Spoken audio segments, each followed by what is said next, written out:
Hello everybody, how's it going today? Glowplasma 231 here, back in Daytime, Weekly Shonen Jump Issue number 34 of 2025. And man, am I happy to just have 13 series to talk about today. Of course, recently, about the past 4 or so weeks, we've been averaging about 15 series each week, mainly because we had 4 brand new series start in Weekly Shonen Jump, and that definitely makes me read a lot more than I normally do, especially when we had some series ending, and I have kept reading all of the 4 newbie series, right?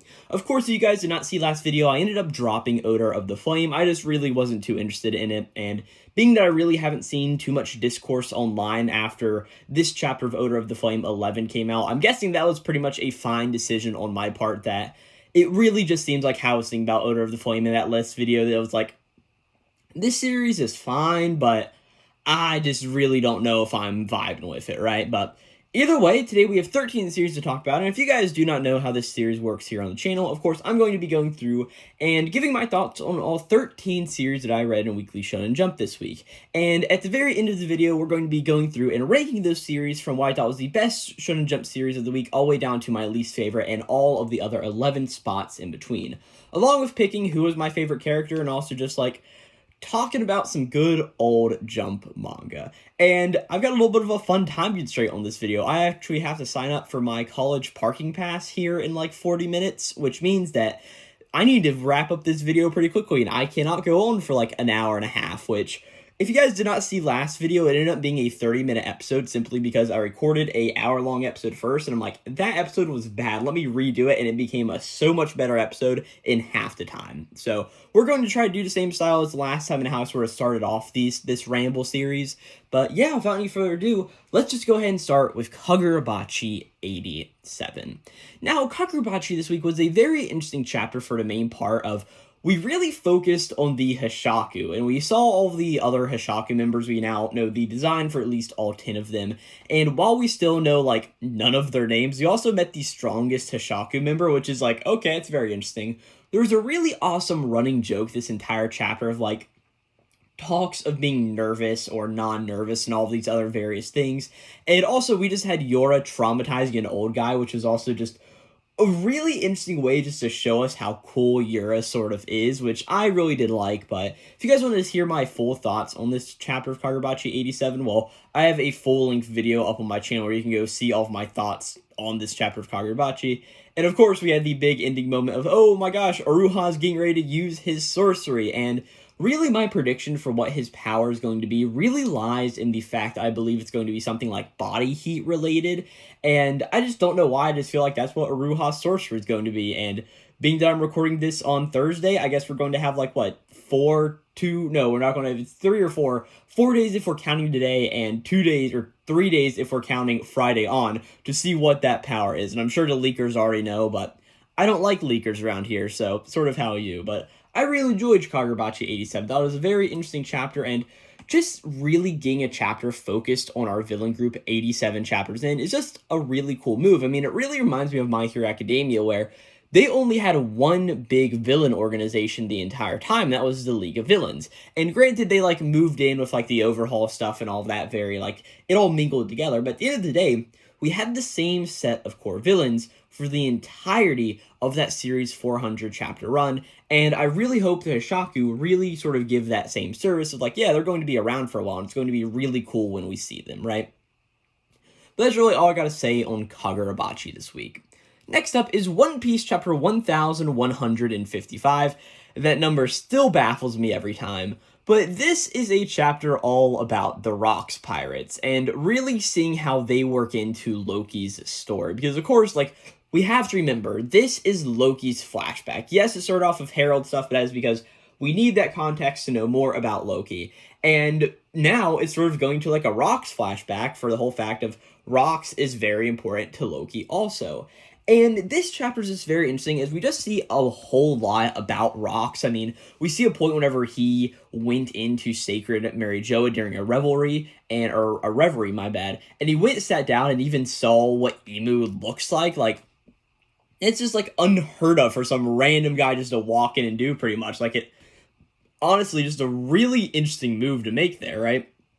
And we also see during that time, King Harold also broke in, and that the two of them ran towards each other, and like it was a really cool moment whenever I was reading a chapter where we see they both grab out their swords and they both like strike them together using all their hockey, and they like blow off all of the entire area within like 5 kilometers around him. It's like a really cool moment as we go through and see all of that. And eventually we saw that last time King Harold was away from Elbaf and Rox had come in and wanted to see him, and we understand the reason for that this chapter was because Rox wants Harold to join his crew, and we see that Harold is just turning him down every step of the way. Like, if I did that, I wouldn't be any better than the people I'm trying to stop. Like, I'm trying to make everybody equal here in this land.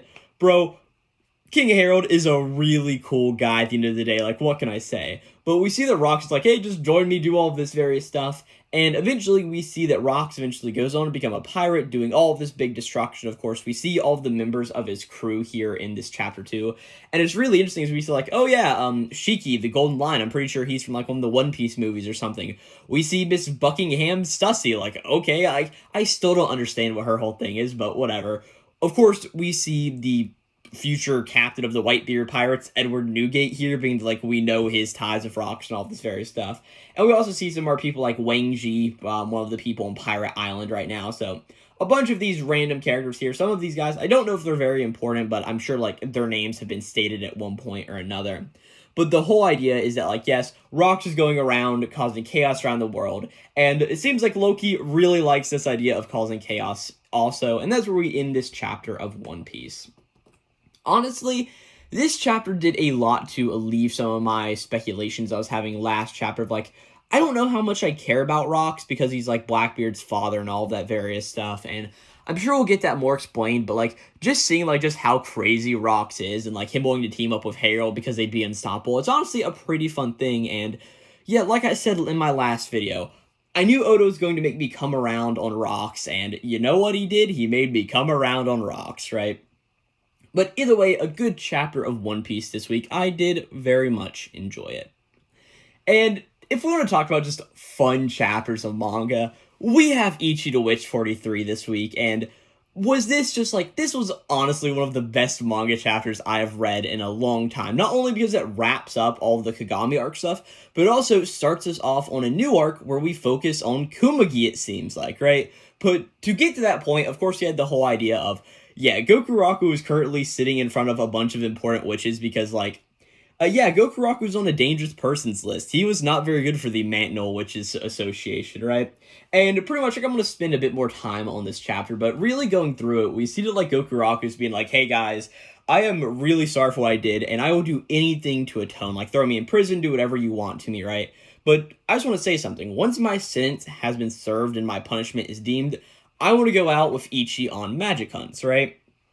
And of course, Marigold and a bunch of other witches are like, what do you mean, like, magic hunts? Like, you're going to be, like, brutal to them like you were before? And Gokuraku explains, like, yeah, I think some magics still suck, and I want to punch some evil ones in the face. But I'm going to consult with Ichi before I go through and punch those magics into said face, right?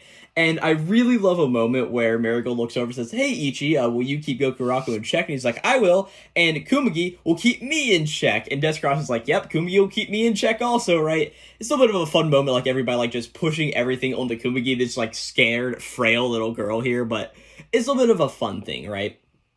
But as all of this happens, we see that Marigold asks another witch to come into the room, and we see that this witch is part of the Wand and Tools Development Department.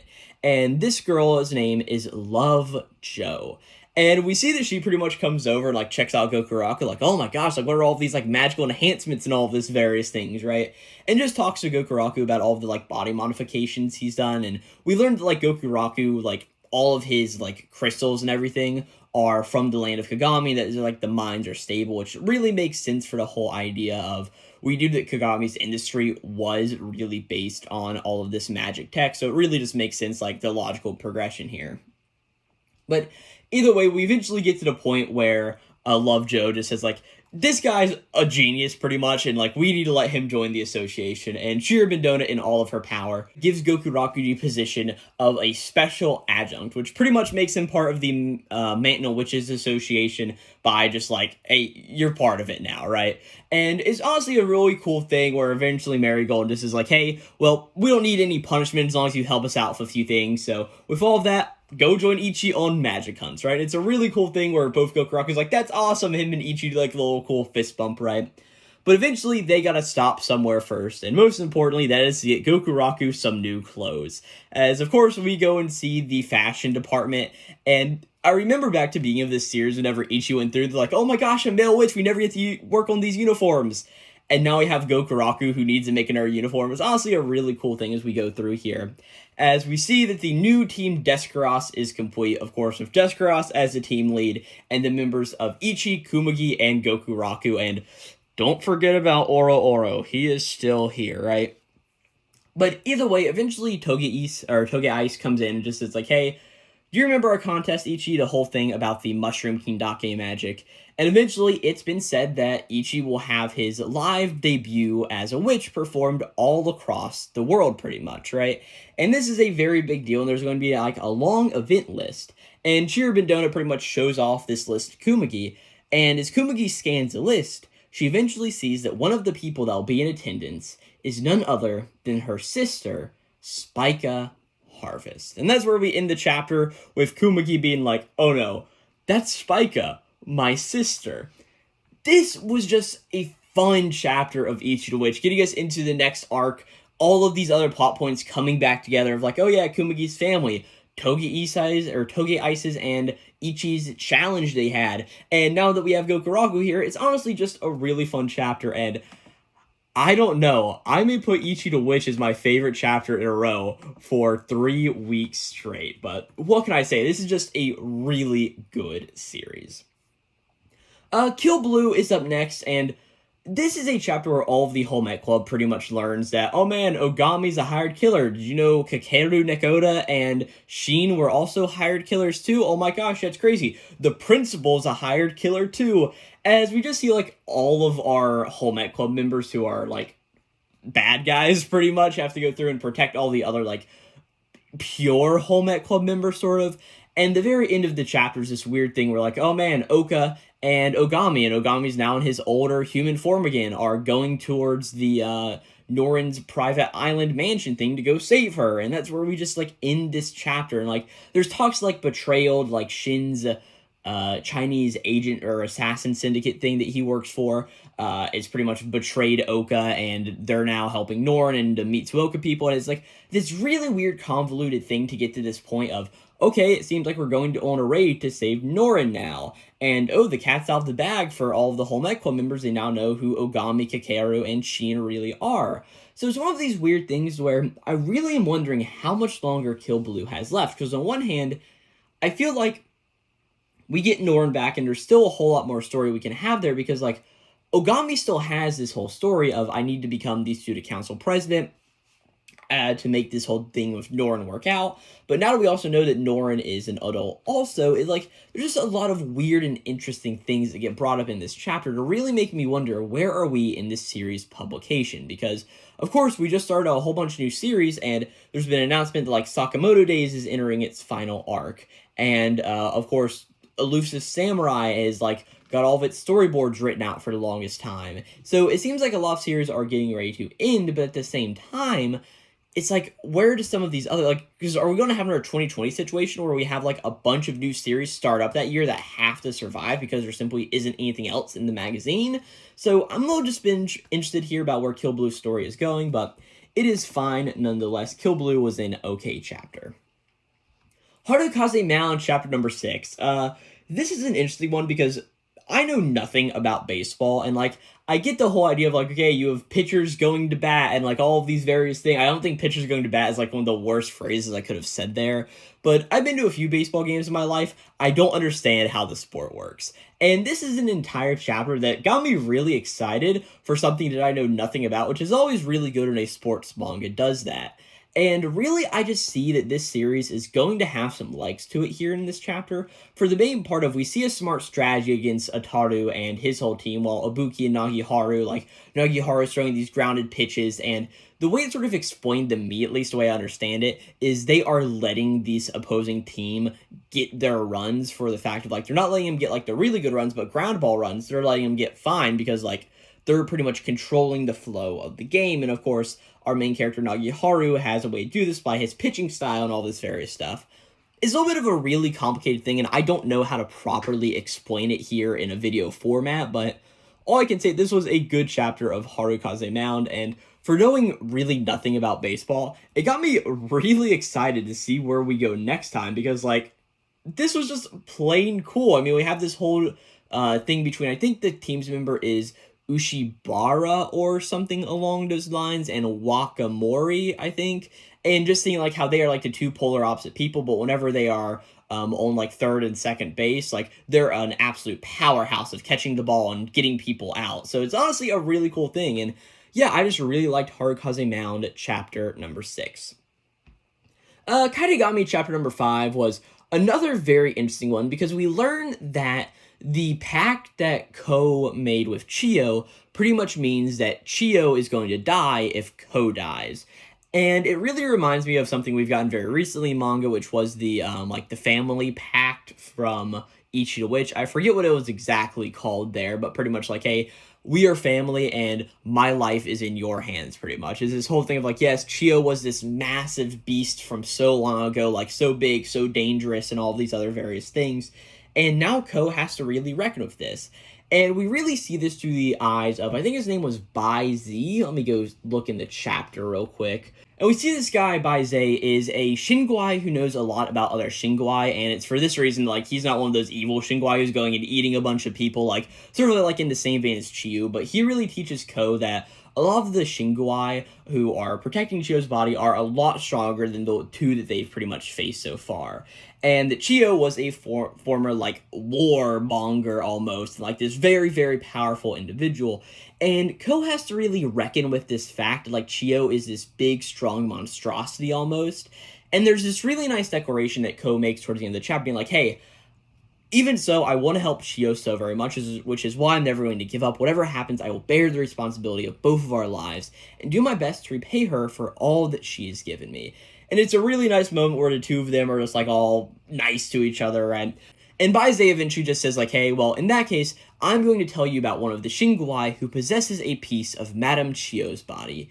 It's a giant man-eating tiger that nests in an abandoned temple. It is extremely aggressive and has already consumed numerous humans. And he says, like, hey, young Kyo, you are to destroy it and reclaim that part of Madame Chiyo. And our very last part of the chapter is just a narration from Ko's perspective saying, like, hey, I was about to learn the hard way what it meant to hold a piece of Chiyo's divine power. And that is just a really awesome way to get me hyped up for what's going to happen next in this series. It seems like Ko is going to be struggling a little bit. It's like, we've seen him be super powerful so far, but this is something that I wanted from, like, chapter 2 or 3, whenever he saw, like, yeah, he just defeated that big serpent, like, no problem whatsoever. But it's like, oh no, he's just, yeah, it seems like he will be struggling, being that Chiyo is a really big deal. And I thought this was just a very good chapter of Kaitagami to get me hyped up for next time. So, yeah, Kaitagami chapter number, 5, was very good. I did enjoy it. Well, next up is Ekiden Bros chapter number 4. And this chapter's like, okay, guys, we're at the track practice now. And, hey, we're about to have a little bit of a competition, and whoever wins this competition may have a better chance of making it on the Ekiden their first year.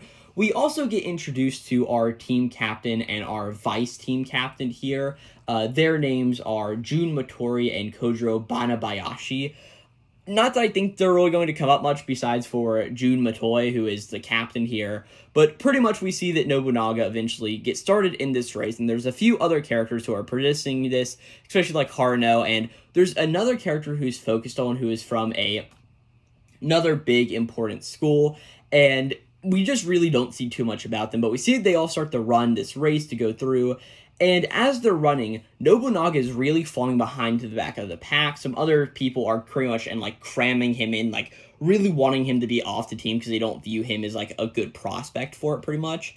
And as all of this stuff goes on, like Nobunaga is just like falling back and falling back more until eventually he just thinks like, hey, I can't lose this. He's like, hey, I've got this thing that only happens to me when I'm down to the wire. And our ending narration on this chapter is also very interesting, as it just says, like, hey, of the 13 runners, Nobunaga is currently in 9th place. So, like, hey, Nobunaga isn't really doing good whatsoever, but I'm going to be interested to see how he overcomes this, and I honestly don't know if he'll win, but how he'll come very close to first in this scenario. And honestly, I went into this chapter not expecting to be like, oh man, Ecton Bros is amazing, but I just really enjoyed how this chapter went on, and I don't think it was the best chapters of the week, but really, I just want to keep reading Ecton Bros. I think it's got a cool art style, and it's definitely grown on me more as time has gone on, but yeah, I thought Ecton Bros was pretty fun this week.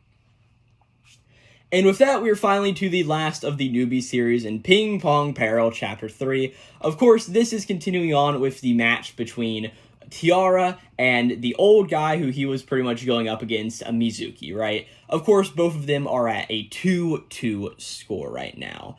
As it's this whole idea of Tiara still doesn't have the resolve. He's like, hey, this guy is trying to get money to save his daughter, and if I beat him, I'll be stealing that money from him, right? And this whole chapter is simply about him going through and building up all of this resolve here in the moment. We get a very interesting look to whenever Tiara was participating in the middle school ping pong tournaments, and his ex-coach, whose name is Pari Hebizuka, or no, that's not how we say it, it's Pari Hebizuka. And they just have, like, this really interesting snake motif around him, and it's very weird, and this whole idea of, like, hey, whenever you play ping pong and you're up against a worst opponent, like, do you give them the mercy of letting them score a few extra points? A little bit of, like, a thought experiment, I guess, but I don't know. I'm not a professional ping pong player, so what should I know, right?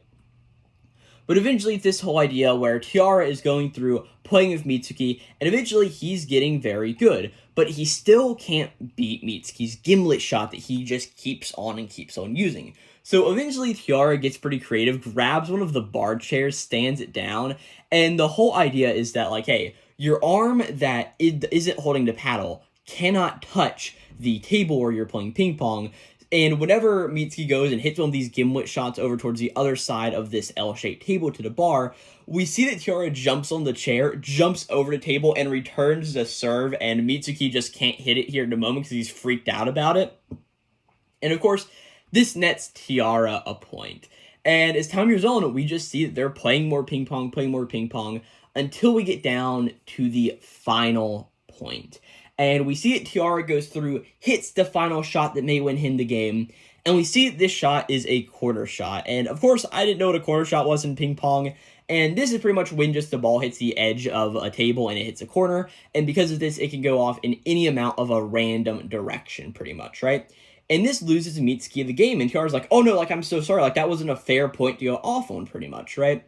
And Mitsuki just has to explain to Tiara, like, hey, in Ping Pong Peril, it doesn't matter how you win. All that matters is if you win at the end of the day. And, like, with your level of control, you probably could have aimed for more edge shots than that one right there.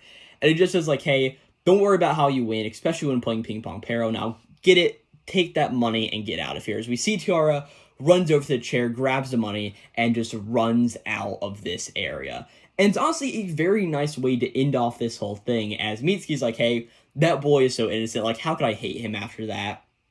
And he's like, hey, it'll be really interesting to see how far he goes on in this world. Although, I suppose, things are only beginning for me as well. And I really hope we see more of Mitsuki. I thought this was a really cool character, and 3 chapters into Ping Pong Peril, I am just loving this series. This was such a cool chapter through and through, and yeah, you can't go wrong with Ping Pong Peril at all. I want everybody to sit down and read this Jump manga because, like, we need this manga to go places. This was a very awesome chapter of Ping Pong Peril, and I can't wait to see what we get next time. Hina chapter number 51. This is a chapter all building up to the idea that on Labor Day, Iomori and Himari are going to be going out on a date. Dun dun dun dun dun dun. We get to that whole point by the beginning of the chapter is like Himari reading like a psychology book and like, oh, well maybe Iomori will like me more if I play hard to get. And that's a big part of this chapter is Himari acting giving like Iomori the cold shoulder and Iomori like not really knowing how to deal with that. And eventually we get to a point where, oh man, you're going to go out on a date and whoa, that's crazy.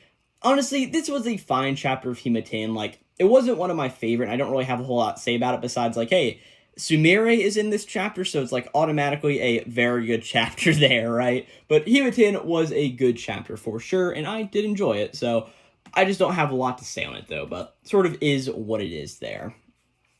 Now, if we want to talk about chapters I have nothing to say about, well, welcome to Ultimate Exodus Kyoshi chapter number 53.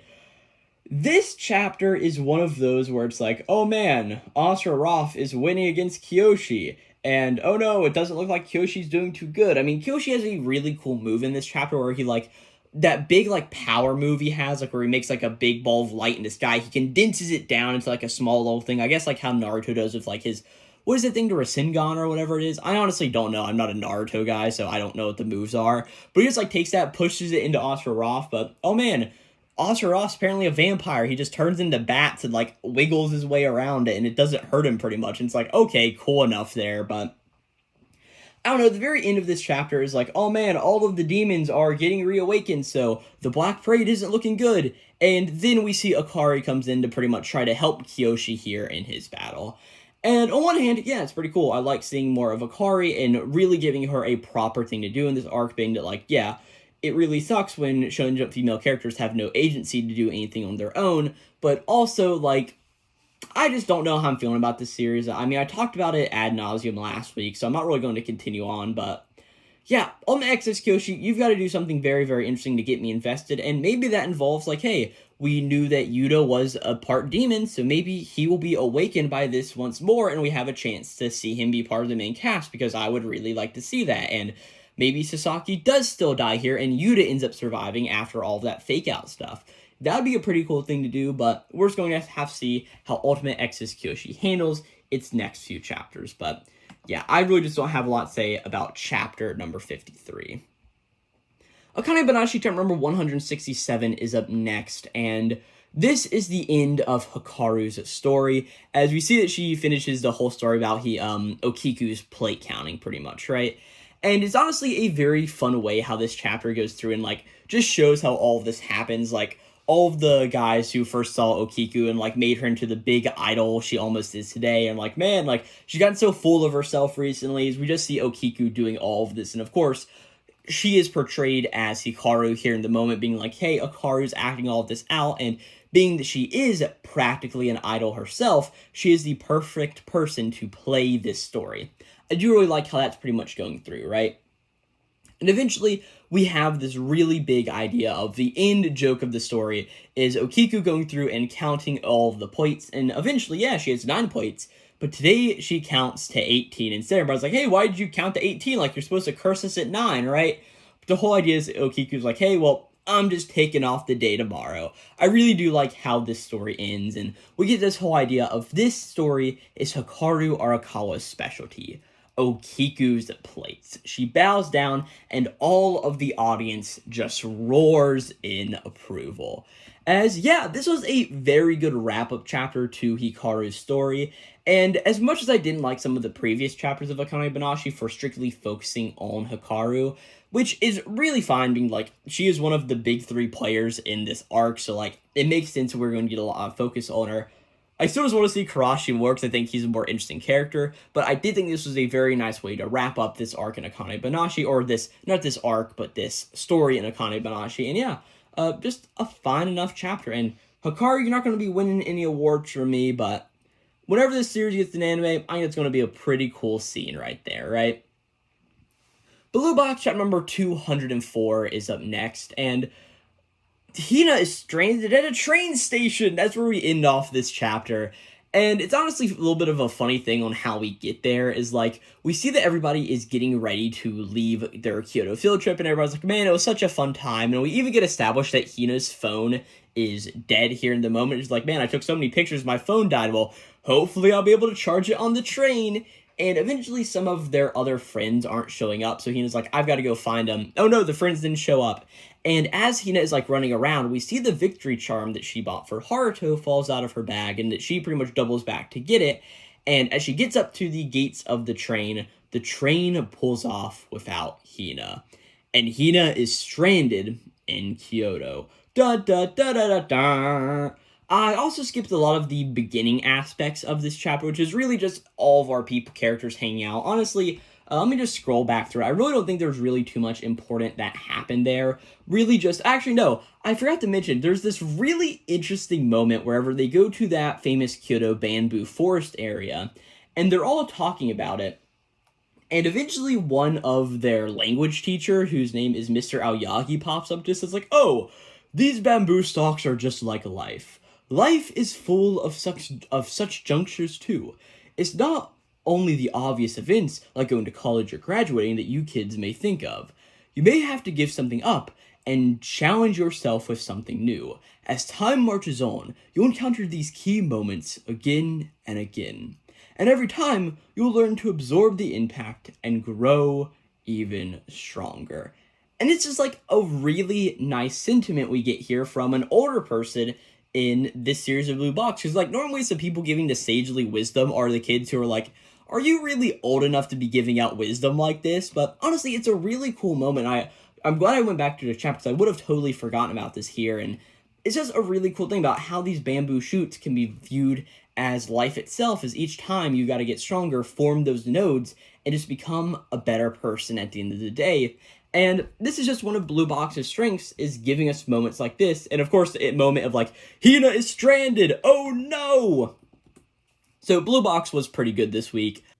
And we are back. I know that in the audio version of this podcast, whenever I edit it down, you guys will not know a thing had happened here, but I actually had to pause the video to go and try to get that parking pass for my college. I did not, but sort of is what it is there. And so, because of all of that, I rambled on a bit too long, so I take a break there. So now we are finally back to talk about Witch Watch chapter number 210. This chapter really focuses on Chame, as hey, she's back in the story. It's always nice to see. As we see that she's getting ready to go through and film a television commercial with the help of another very popular person in the world right now, whose name is Dory, right? And we pretty much see this Dory guy's like a musician who's like become an idol and like just a viral sensation, all things considered.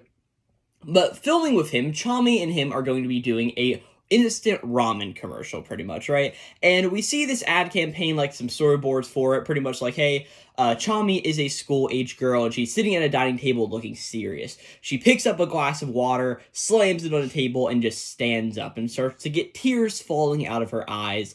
And as all of this happened, they're all like, oh man, so something bad happened at school, right? Of course, like the obvious conclusion there. And we see that Dory comes in, who's playing Chame's big brother here, and you just see like, hey, my big brother comes in and sees me and starts chopping green onions. I see what he's doing and I sit back down. And then Chame just has a little bit of narration saying like, hey, whenever I'm feeling down, my brother doesn't have to say a word. He just makes a bowl of ramen. And that is just a very good ad campaign. Like, oh, like that's just really, really good, right? But either way, all of this stuff is sort of happening here.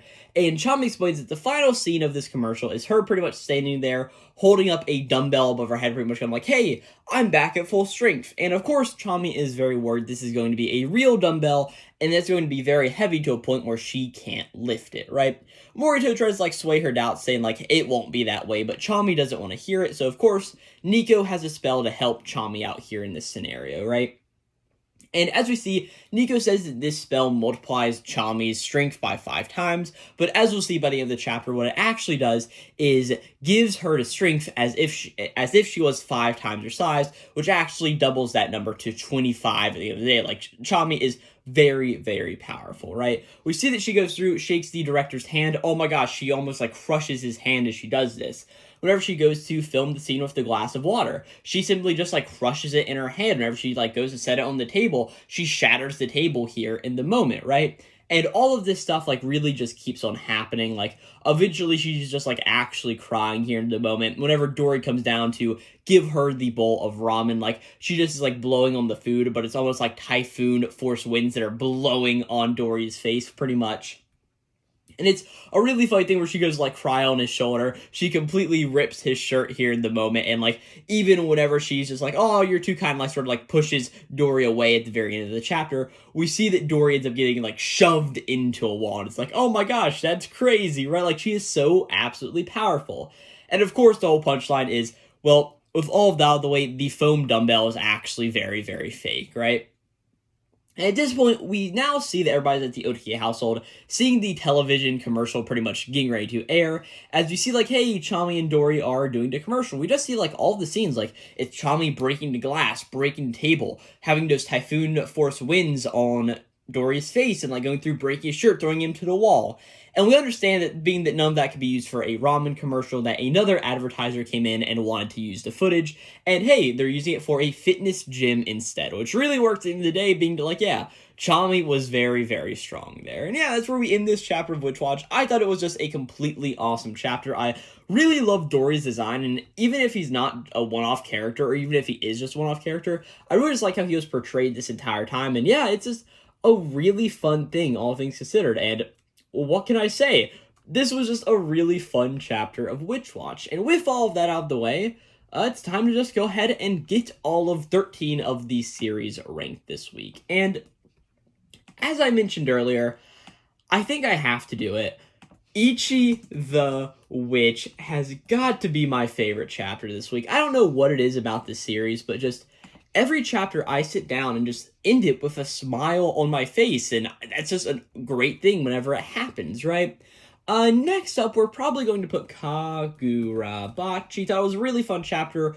The whole reveal of like, oh man, we're about to get Ruha sorcery, not to mention a chapter totally focused on the Hishaku, was a really fun idea, and I can't wait to see some more of it later.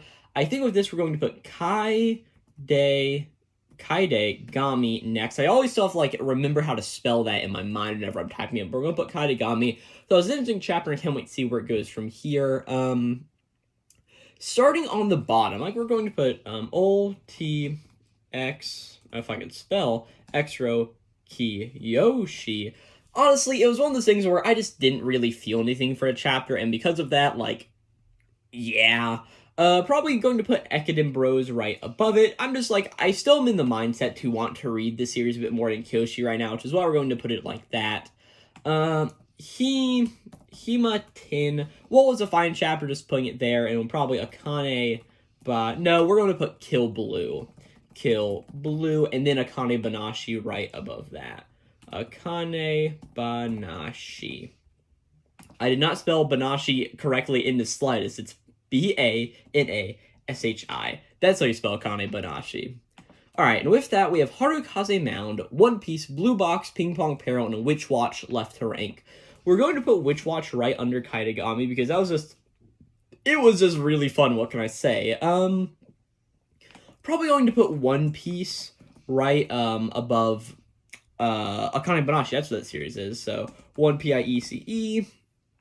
Just like all the Herald stuff, it's interesting, but not really captivating me fully yet, even though there were a lot of really cool ideas in that chapter.